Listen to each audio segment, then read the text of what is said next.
Hey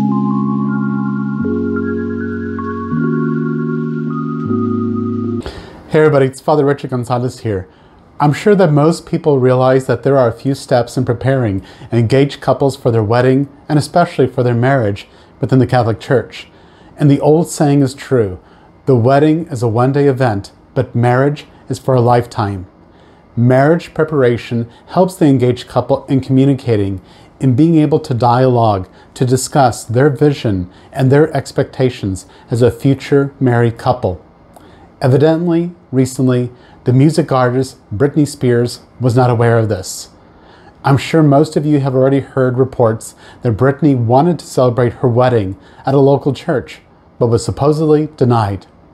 I don't mean any criticism towards Britney, and I sincerely hope the best for her. But let's review this for a moment. In the comments section listed below, I have the link to an article that I partly share within this video. In response to Britney Spears' story, Father Matthew Schneider, who teaches theology at Belmont Abbey College in Belmont, North Carolina, outlined 4 main requirements for a wedding to take place within the Catholic Church. Either the bride or the groom must be Catholic, they must be free from any impediments such as previous marriages that need to be annulled, both the bride and the groom must have the intention of following church teachings, for example, recognizing marriage as something permanent, exclusive, and open to life. And they must also plan to raise their children Catholic, and for them to follow the teachings of the Catholic Church. Father Matthew Schneider has said, the Catholic Church is open to all, but for many to have a wedding within a Catholic Church requires becoming Catholic and agreeing to Catholic teaching.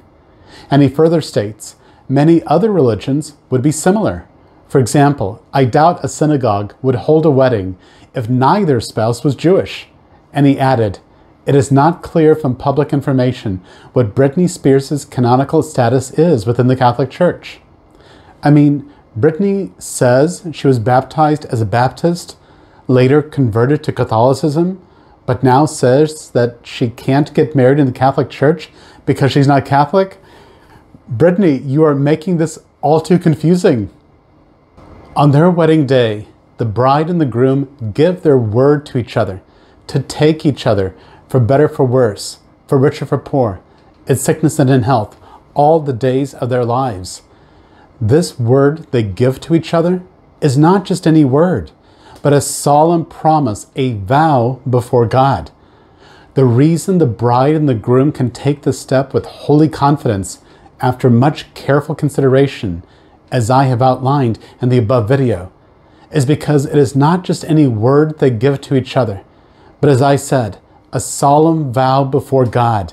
In other words, it is a covenant between the bride, the groom, and God. And that is why we describe marriage in the Catholic Church as a sacrament. Most of us will never know what happened in this situation with Britney Spears, but the point is that marriage is made holy by Christ.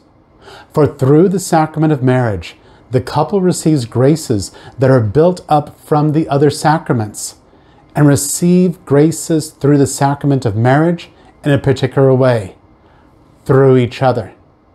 The wife helps the husband to become holy, and the husband helps the wife to become holy.